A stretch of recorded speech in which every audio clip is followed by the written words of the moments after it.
এখন কোনো video share করতে অনেক বেশি ভয় লাগে। শুধু কাজের ক্ষেত্রে বাধ্য হয়ে আমাকে ভিডিও আপলোড করতে হয়। কারণ আমি নিজে আসলে একটা বদনজরে ভুগতেছি, মানে অসুস্থতায় ভুগতেছি যেটার কোনো ট্রিটমেন্ট খুঁজে পাচ্ছি না। জানি না কি হবে, দোয়া করবেন আমার জন্য। স্মৃতি নাকি এখন ভিডিও দিতে ভয় পায়, কারণ সে নাকি একটা বড় ধরনের অসুস্থতায় ভুগতেছে, যার ট্রিটমেন্ট নাকি কোথাও খুঁজে পাচ্ছে না। আসলে স্মৃতির এমন কি অসুস্থ হয়েছে যা সোশ্যাল মিডিয়াতে শেয়ার করতে পারে না। কিছুদিন আগেই দেখা গিয়েছিল স্মৃতি অনেক বেশি অসুস্থ হয়ে হাসপাতালে ভর্তি ছিল।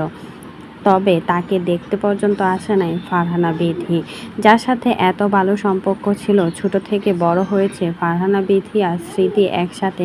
তাকেই কিন্তু দেখতে আসে নাই ফারহানা বিথি। আসলে তাদের মাঝে অনেক বড় সড়ো একটা ঝামেলা হয় যখন শাওন দুনিয়া ছেড়ে চলে যায়। তখন থেকে তাদের মাঝে এই ঝামেলাটা শুরু হয়, আর তখন থেকে একজন আরেকজনকে একদমই সহ্য করতে পারে না।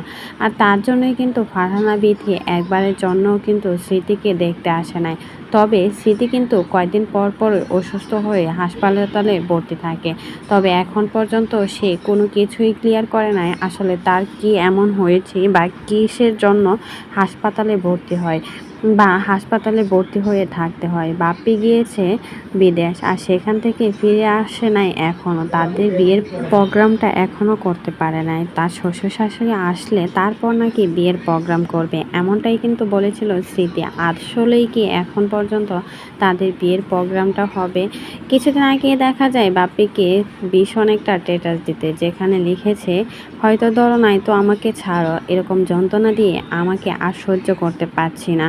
এমনটাই স্মৃতিকে উদ্দেশ্য করেই কিন্তু বাপ্পি দিয়েছিল। তবে ওদের মাঝেও কিন্তু ঝামেলা চলছে। তবে আদৌ কি এখন পর্যন্ত তাদের বিয়ের অনুষ্ঠানটা হবে নাকি সেটা এখন পর্যন্ত কিন্তু বলা যাচ্ছে না। তবে স্মৃতি যে অনেক বেশি অসুস্থ সেটা কিন্তু শেয়ার করলেন। তবে কী অসুস্থতায় ভুগছে সেটা কিন্তু বলে নাই। তো এই বিষয়ে কোনো মতামত থাকলে সেটা কিন্তু অবশ্যই জানিয়ে দেবেন।